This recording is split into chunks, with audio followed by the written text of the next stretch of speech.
Hi, my name is Dale Turner, and I teach a variety of acoustic and electric rhythm guitar styles here at Hollywood's Musicians Institute.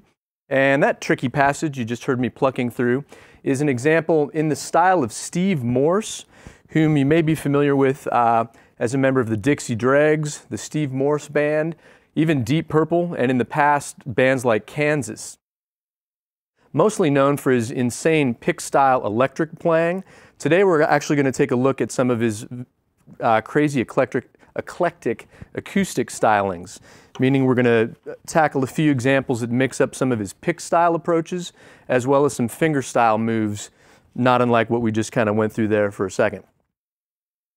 I'd actually like to start off with some of his tricky cross-picking arpeggiated type of passages like you might hear in songs like Rally Cry. The backing to that tune, the acoustic actually fills in underneath a bass solo, playing a bunch of chords that I'll walk you through right now actually, and then we'll talk about the picking. First, grab an A6 chord like this, where you fret all your fingers in advance on the top 4 strings like so. You can also have something that's similar to A with a D in the bass, A sus2, and F sharp minor 11. Okay, so before we start looking at the picking, I should say that Steve Morse is kind of well known as being a strictly alternate picking monster. I actually went ahead though and wrote in a little more standardized, possibly easier ways to approach picking this example with some economy picking approaches with the picking.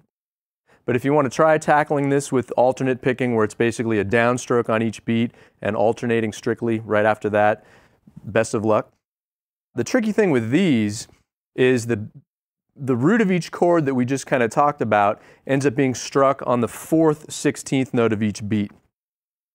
So with that said, I'm going to actually walk you through this real slow, and you'll get a better idea what I'm talking about. Here we go. 3 E and a 4 E and.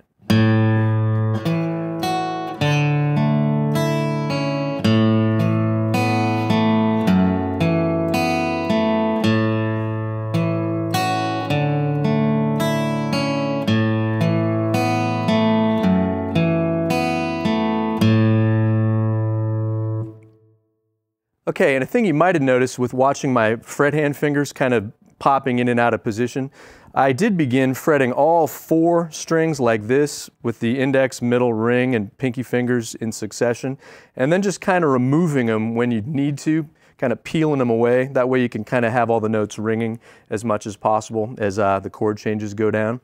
Here it is at regular speed. 1, 2, 3, 4.